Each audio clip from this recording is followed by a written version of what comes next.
अनसुने किस्से के इन पलटते हुए पन्नों में आज हम आपको सिनेमा के शानदार खलनायक मनमोहन जी की जानकारी देने वाले हैं। इस बेमिसाल अभिनेता की फिल्मों में आने की कहानी तो आपको पता चलेगी ही, साथ ही इनकी दर्दनाक मौत के बारे में जानकर आप हैरान हो जाएंगे। जमशेदपुर के बड़े व्यापारी थे भाई चंद पंचमिया। उनके 4 बेटे थे, जिनमें से मनमोहन तीसरे नंबर पे थे। 28 जनवरी 1933 को पैदा हुए मनमोहन एक अमीर परिवार में से थे, मगर अपने तीनों भाइयों में सबसे अलग। पिता चाहते थे कि चारों बेटे उनका बिजनेस संभालें, मगर मनमोहन का मन तो जैसे हिंदी सिनेमा में अटका हुआ था। वो बॉलीवुड में हीरो बनने के ख्वाब देखा करते थे, मगर वहाँ कैसे पहुंचे, क्योंकि कोई जान पहचान नहीं थी। कहते हैं जहाँ चाह होती है वहाँ राह होती है। मनमोहन के साथ भी शायद कुछ ऐसा ही हुआ। उनकी हिंदी सिनेमा में पहुंचने की कहानी बड़ी दिलचस्प है। जमशेदपुर में एक बार उस जमाने के मशहूर हास्य कलाकार मारुति मुकररी और टुनटुन आए हुए थे और उनका बड़ा कार्यक्रम होने वाला था। मनमोहन को जब ये बात पता लगी तो वो फौरन उस होटल में पहुंच गए जहां तीनों रुके हुए थे। जब तक तीनों कलाकार वहां रुके थे तब तक मनमोहन ने उनकी बहुत आवभगत की। उनको कार्यक्रम में ले जाने से लेकर छोड़ने तक, उनके खाने पीने से लेकर घूमने तक वह साथ ही रहे। उनका आवभगत देखकर तीनों कॉमेडियन बहुत खुश हो गए। तीनों ने रात में उनको बुलाया और उन्होंने पूछा कि सिनेमा में काम करना चाहते हो। मनमोहन का तो जैसे सपना ही पूरा हो गया। उन्होंने हाँ कहा तो तीनों ने बोला कि कल हम बम्बई वापस जा रहे हैं, हमारे साथ चलो।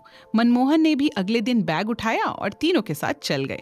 बम्बई के मशहूर निर्देशक R.K. नैयर एक फिल्म बना रहे थे, ये रास्ते हैं प्यार के। तीनों कॉमेडियन ने इस फिल्म में मनमोहन को एक छोटा सा वेंडर का रोल दिलवाया।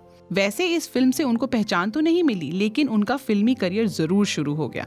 मनमोहन यारों के यार होने के साथ ही हंसमुख भी थे। अपने स्वभाव की वजह से ही उनकी दोस्ती संगीतकार जय किशन से हो गई। जय किशन ने मनमोहन को एक ऐसी फिल्म दिलाई जिसने उनकी किस्मत पलट कर रख दी। डायरेक्टर केवल कश्यप उन दिनों शहीद फिल्म बना रहे थे। वो चंद्रशेखर आजाद के रोल के लिए एक किसी नए चेहरे की तलाश में थे।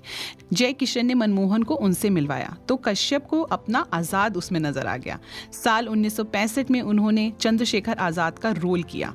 इस किरदार के जरिए वो उस दौर के बड़े बड़े निर्माता निर्देशकों के दिल में बस गए। वैसे मनमोहन बनने तो हीरो आए थे, लेकिन दर्शकों के खलनायक के रूप में ज्यादा पसंद आए। इस वजह से उनको डायरेक्टर्स ने विलेन के रोल ज्यादा दिए। 60 और 70 के दशक में खलनायक के किरदारों में वह राज किया करते थे। खासकर राजेश खन्ना की अमर प्रेम फिल्म में शराबी रतन की भूमिका ने तो इन्हें दर्शकों का पसंदीदा खलनायक बना दिया। उस दौर में राजेश खन्ना की करीब करीब हर फिल्म में मनमोहन नजर आया करते थे। गुमनाम का किशन हो, आराधना के श्याम का किरदार हो, प्रेम पुजारी का चाइनीज ऑफिसर हो या पूर्व पश्चिम में मोहन, उनको भला कौन भूल सकता है। मनमोहन की निजी जिंदगी की बात करें तो उन्होंने कांता नाम की लड़की से शादी की थी। उनका एक बेटा और बेटी हुए। बेटे का नाम नितिन रखा। वैसे नितिन भी आगे चलकर मशहूर प्रोड्यूसर बने। उन्होंने बोल राधा बोल, आर्मी, शूल, यमला पगला दीवाना जैसी फिल्में प्रोड्यूस की। दोस्तों, मनमोहन जैसे महान अभिनेता की दर्दनाक मौत के बारे में जानकर आपको चौंक उठेंगे। उनका करियर बहुत अच्छा चल रहा था। एक दिन वो अभिनेता मनोज कुमार के साथ एक फिल्म की शूटिंग के सिलसिले में बम्बई के नजदीक टिटवाला गए हुए थे।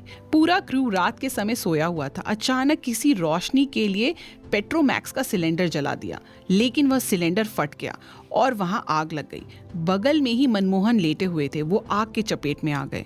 जब तक आग बुझाई जाती वो 80% जल चुके थे। फौरन उनको हॉस्पिटल ले जाया गया। कई महीनों तक इलाज चला, जिसमें उनकी जान तो बच गई, लेकिन शरीर में इन्फेक्शन उनके लीवर को बुरी तरह खराब कर चुका था। इस हादसे के बाद उनकी तबीयत बिगड़ती चली गई। वो सब कुछ छोड़कर जमशेदपुर लौट आए। कुछ ही समय बाद उनको लीवर सिरोसिस हो गया और 1979 को सिर्फ 46 साल में उनकी दर्दनाक मौत हो गई। दोस्तों, आपको अभिनेता मनमोहन की कौन सी फिल्म का किरदार याद है? हमें कमेंट में ज़रूर बताइएगा।